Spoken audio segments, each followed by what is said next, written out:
Hello student, TGT art class में आप सबका स्वागत है। कैसे हैं आप सब लोग? उम्मीद करते हैं कि अच्छे होंगे। तो आज आप लोगों के लिए लेके आए हैं 30 क्वेश्चन।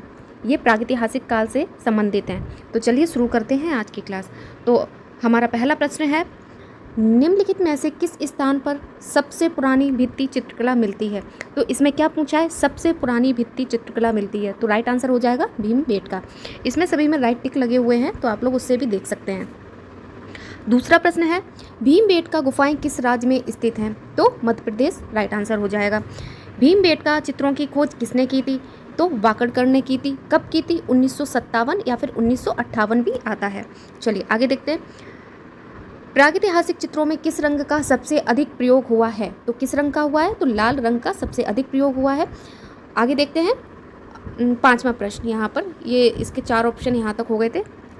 तो भीमबेटका की गुफा में चित्र बनाने के लिए किस माध्यम का प्रयोग किया गया था?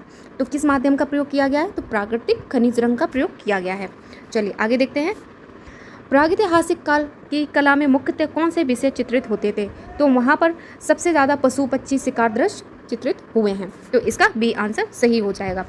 भारत में प्रागैतिहासिक चित्रकला का प्रमुख उदाहरण है। तो इसमें ऑप्शन के हिसाब से क्या हो जाएगा? भीमबेटका हो जाएगा।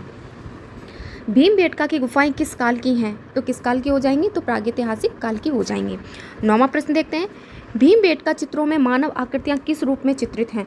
तो किस रूप में चित्रित है? तो रेखांकन के रूप में, मतलब रेखा की तरीके से बनाया गया है इसको।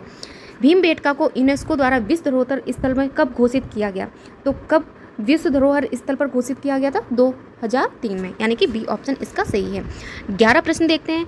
भीमबेटका चित्रों में कौन से पशु अधिक चित्रित है? तो इसके ऑप्शन के हिसाब से आप लोगों को इसका राइट टिक हिरण सही हो जाएगा। आगे देखते हैं। प्रागैतिहासिक चित्रों में मानव गतिविधियां किस रूप में चित्रित हैं? तो जो वहाँ पर मतलब जीवन जिस तरीके से था, जैसे दैनिक जीवन, जैसे शिकार नृत्य, इस तरीके के वहाँ पे चित्र मिलते हैं, यानी कि ऑप्शन इसका बी राइट आंसर है। चित्र बनाने के लिए प्रागैतिहासिक कलाकारों ने किसका उपयोग किया था?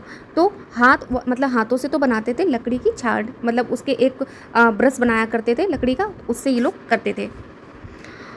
आगे देखते हैं। प्रागैतिहासिक चित्रकला का प्रमुख केंद्र है, तो कौन सा हो जाएगा? भीमबेटका हो जाएगा, क्योंकि अजंता, एलोरा बाग ये हमारी गुफाओं के अंतर्गत आते हैं। प्रागैतिहासिक कला की चित्रकला को किस श्रेणी में रखा गया है? तो आदिम कला में रखा गया है, यानी कि बी ऑप्शन इसका राइट आंसर है। 16 प्रश्न देखते हैं। तो अपना 16 प्रश्न देखते हैं।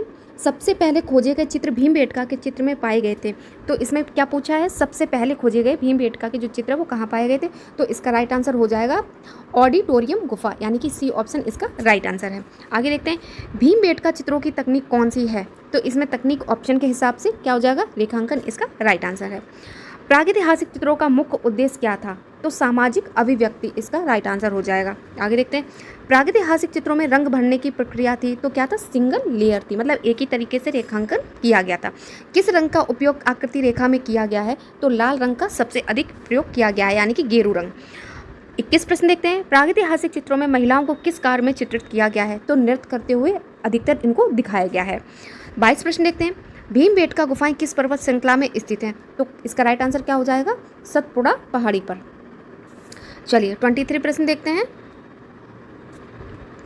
23 प्रश्न। चित्र बनाने के लिए प्रकृति सामग्री का प्रयोग नहीं किया गया, तो किसका मतलब प्रयोग नहीं किया गया? आप लोगों को नहीं देखना है। तो गेरू का भी किया गया, कोयला, चूना इनका, तो इसका राइट आंसर सी हो जाएगा, यानी कि प्लास्टिक रंग का प्रयोग नहीं किया गया है। आगे देखते हैं। 24 प्रश्न देखते हैं। चित्रों की विषय वस्तु में सामाजिक आयोजन कौन से दिखते हैं? तो नृत्य के दृश्य ज़्यादातर दिखाई देते हैं। भीमबेटका चित्र किस शैली में है? तो इसका राइट आंसर क्या हो जाएगा? आदिम शैली, यानी कि बी ऑप्शन इसका राइट आंसर है। आप लोगों को ऑप्शन देखकर ही राइट टिक लगाना है, क्योंकि ऑप्शन के हिसाब से पता चलता है कि सही उत्तर क्या होगा। प्रागैतिहासिक चित्रों में चेहरे पर भाव की प्रस्तुति कैसी है? तो कैसी दिखाई गई? सरल तरीके से दिखाई गई है, यानी कि बी ऑप्शन सही है। प्रागैतिहासिक चित्रों की संरचना कैसी होती थी? तो कैसी होती थी? दीवार पर बनाए जाते थे, क्योंकि ये ऑप्शन के हिसाब से गलत है। जैसा कि मैंने बोला, ऑप्शन के हिसाब से आप लोगों को टिक लगाने हैं। प्रागैतिहासिक चित्रों की संख्या लगभग कितनी है? तो 500 के लगभग में है।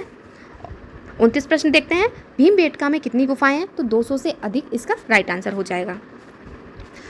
आज का हमारा लास्ट प्रश्न है 30। प्रागैतिहासिक काल को कितने भागों में बांटा गया है? तो इसको 3 भागों में बांटा गया, पुरापाषाण काल, मध्यपाषाण काल और नवपाषाण काल। तो इस प्रकार से हमारे 30 प्रश्न आज के पूरे होते हैं प्रागैतिहासिक काल से। उम्मीद करते हैं कि आपको क्लास समझ में आई होगी, अच्छी लगी होगी। तो एक बार क्लास को लाइक शेयर कमेंट जरूर कर दीजिए और चैनल को सब्सक्राइब कर लीजिए, जिससे कि आपको इसी तरीके से कंटिन्यू लगातार वीडियो मिलते रहेंगे। तो चलिए मिलते हैं नेक्स्ट वीडियो में, नेक्स्ट क्लास में, नेक्स्ट टॉपिक के साथ में। Thank you so much.